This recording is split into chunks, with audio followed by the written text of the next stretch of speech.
We are Steve and Jill. Together, we've been buying and reselling land since the 90s. Our data-centric approach leaves our buyers asking, how can you sell it so cheap? Here on the Land Academy Show, We answer that and more.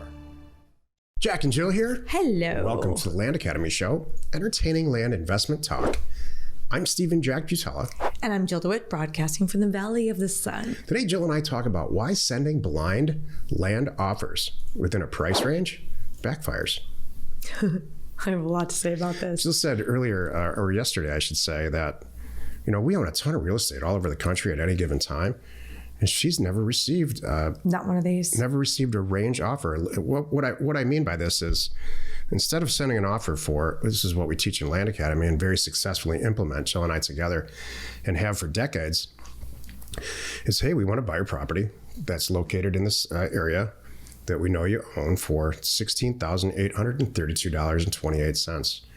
We don't send an offer range like, we think your property's worth between $14,000 and $22,000, and call us back and we'll talk about it together. Right?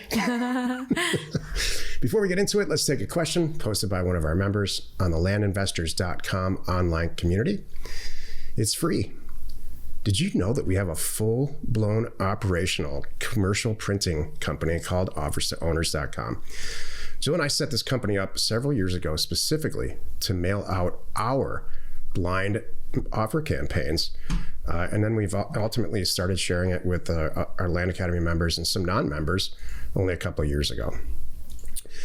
Last month, I just checked, we mailed out about 700,000 offers that month on our members' behalf. Give us a call or go to offers2owners.com and see if it's for you. Cool. I'm waiting for it to scroll up. Okay. Aaron wrote, until recently, I have mostly avoided no access situations and use the title company to confirm access when it is questionable. Interestingly, I had one deal where one title company wouldn't ensure access, but the other one in town would. I guess the first title company just had a claim or two for a similar situation. Kind of funny. So one of our moderators, I already have one of their answers, so I'm going to answer this. I'll read this before we answer. So Kevin, one of our moderators, wrote, I have had a title company insure with no access, but they had a disclaimer that said they would not cover any issues resulting from not having access.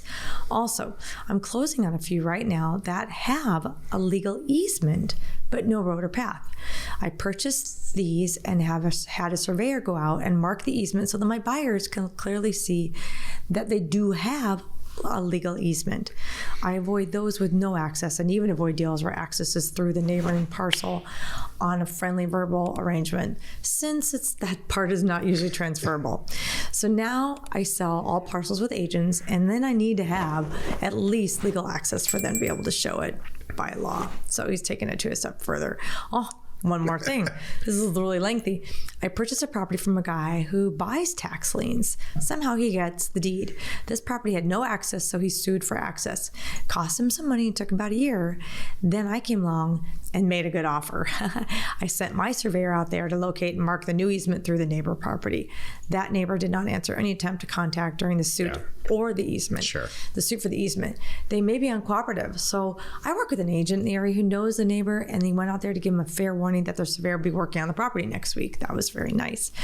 I would not have done this deal without the connection with the agent to help with the neighbor. Surveyor was reluctant to go charging in there, legal or not. I understand. So this is a touchy subject, and it was.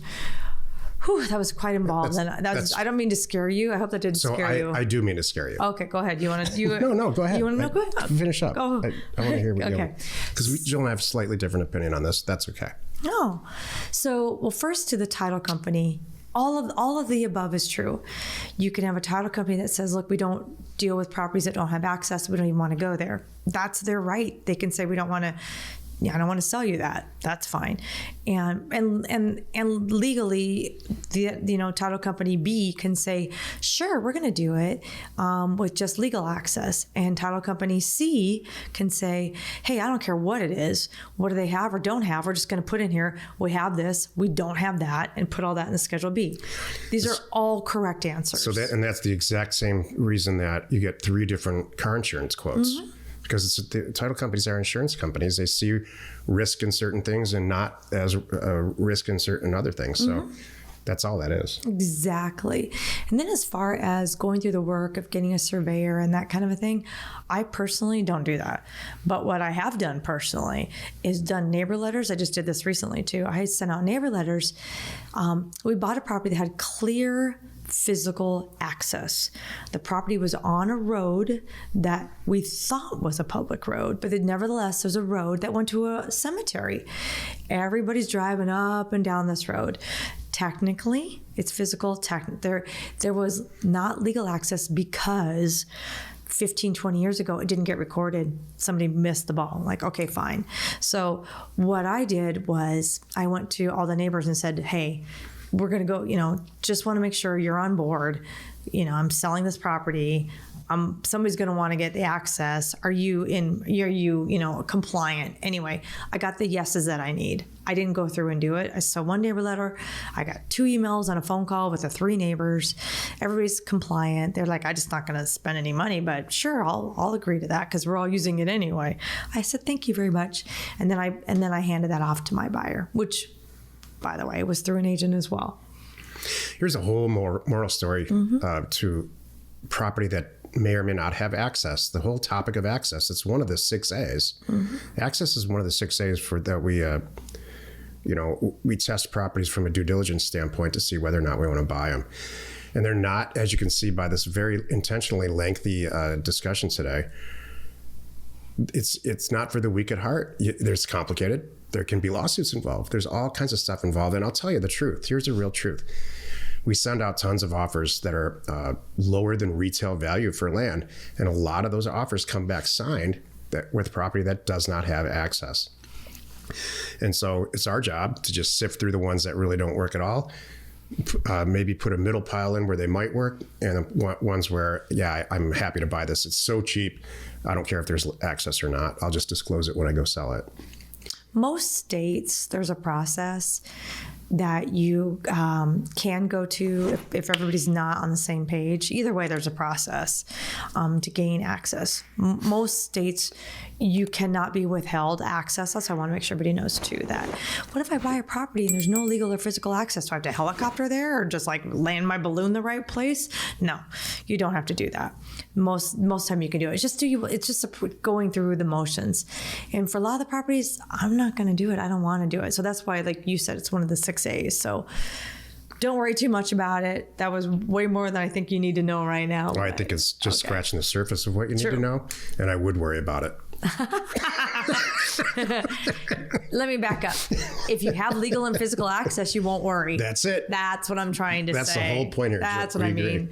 That's what I mean. If you check the box like we do and you have both, and you don't worry. You got to decide which business you're in. Mm-hmm. We're in the business of buying and selling land, and if it's got flaws like this, chances are Jill and I are just going to move on in our land business. Mm-hmm. But I just gave you a real clear example of this person where Kevin, our moderator, bought a piece of property from a guy, and that's his business. His business is to buy tax liens, foreclose on them, and then go through a legal motion. He's probably a lawyer. Go through a legal motion to get legal access to the property. He doesn't probably ever go out there just like us. He just shuffles a lot of paper and creates a bunch of equity for himself. That's his business model. Right. That's good for him, not mine. Yeah. I'll tell you what I would do if I was Kevin and I would befriend this guy. Yeah. And I would say, maybe you and I need to be some partners on some stuff. Today's topic, today's topic, why sending blind land offers within a price range backfires. This is why you're listening. Jill, you have a lot of notes. Well, I was going to back up and just make it real clear. So what we do is send out by the thousands, and Land Academy does, very personalized, strategic offers to owners of the property that already passed our tests of an area that we want to hit. We know the size, we know the zoning, we know exactly what we're going for, kind of thing. So, and so it's not vague at all, down to the price. So it's, the name is specific and perfect. The property description is specific and perfect. It's got the APN, it's got the legal description, it's got the size on there. So when you're getting a letter from us, it's Jill DeWitt. Hi, this is who I am. I know you own 4.9 acres in XYZ County, Colorado. This is the legal, whatever it is, and I want to buy it for $16,124.42. Here's how the terms are going to go. Here's how long my offer is valid if you're interested. Here's where to reach me, and here's all my conditions too, by the way. This is assuming that, it passes my test. One of them might be access, by the way. And, back taxes and things like that. So it's a very specific, non-generic letter. And we have been doing this, Stephen's been doing this for over 2 decades. You're pushing, are you with that 3? Not yet. I can't remember if you're pushing. I have to do the math. 25. Okay, how many decades? Like really almost 30. Okay, yeah, so you're pushing it. That's what I thought. So pushing 3 decades that you've been doing this for all property types. And we've tested all kinds of stuff, and this is what works. So it's interesting because people come along all the time and they're doing just generic postcards. They do, I've gotten sticky notes on our front door. And now we're talking about today this blind offer price range. And I think this is hilarious because it sounds to me like they're sending out the letter. It's maybe personalized. I hope it's personalized to the person and hope it's personalized to the property. And it's a version of, because I haven't got one of these, but I know people are doing them. I want to buy your property from anywhere from $15,000 to $25,000. Please reach out to me if you're interested. And here's my contact. Well, I'm pretty sure if I'm Mr. Seller, I didn't see the 15. I saw the 25,000. So I'm not sure what the point is here.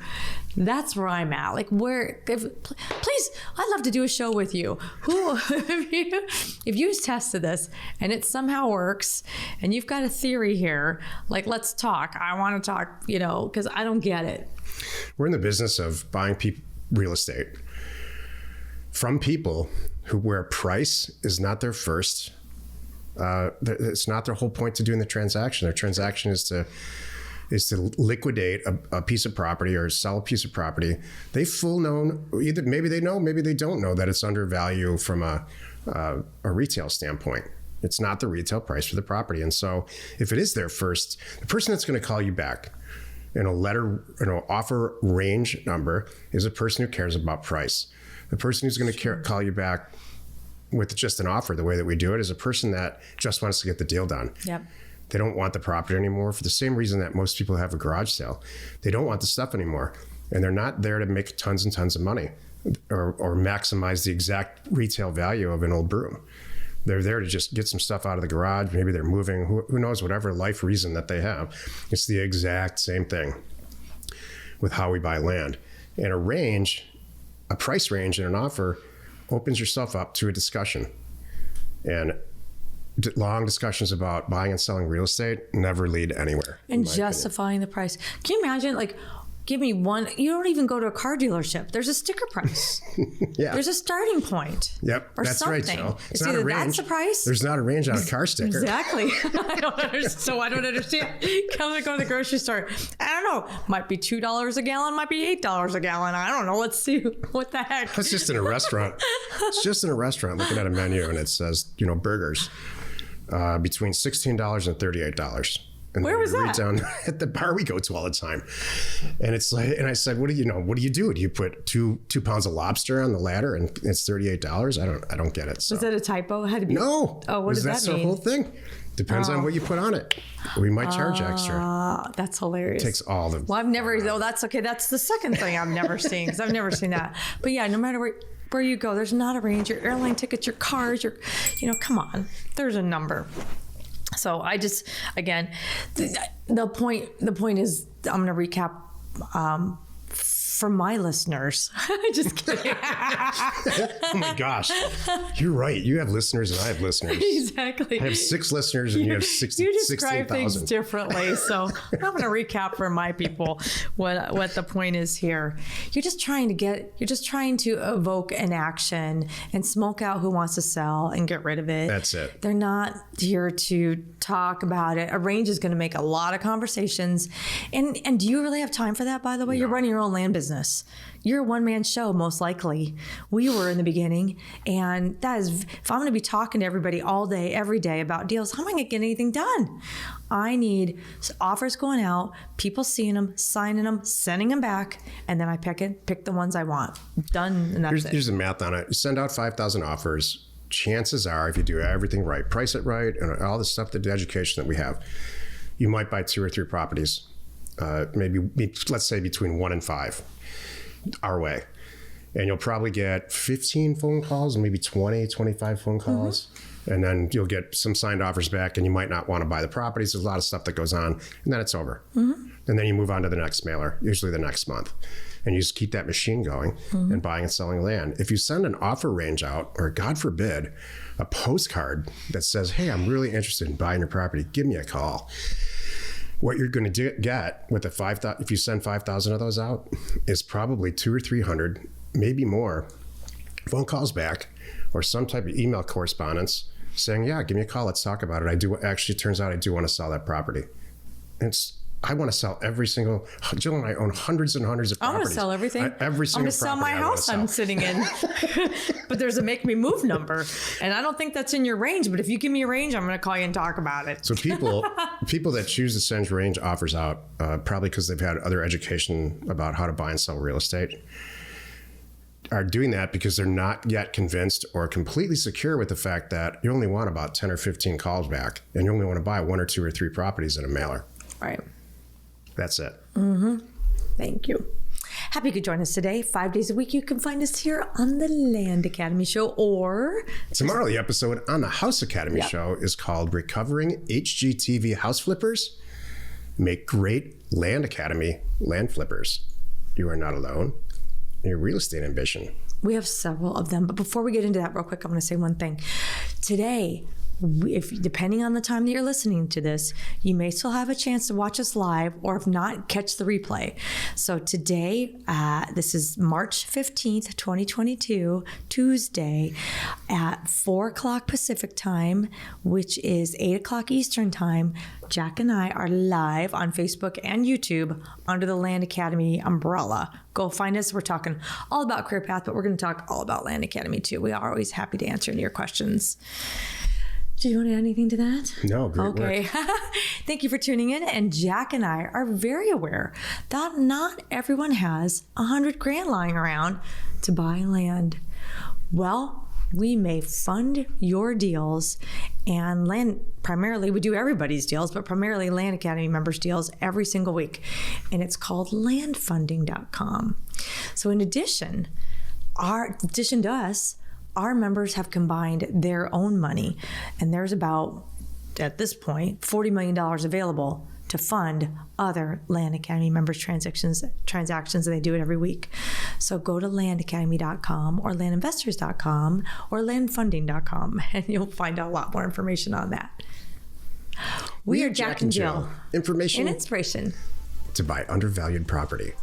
We hope you found our content valuable, and we appreciate your support. If you have not already, please check out our channel and hit the subscribe button. And your comments and suggestions help us to create the content you're here for. Hitting the like button helps to support our channel's algorithm and gauge your interest for future shows.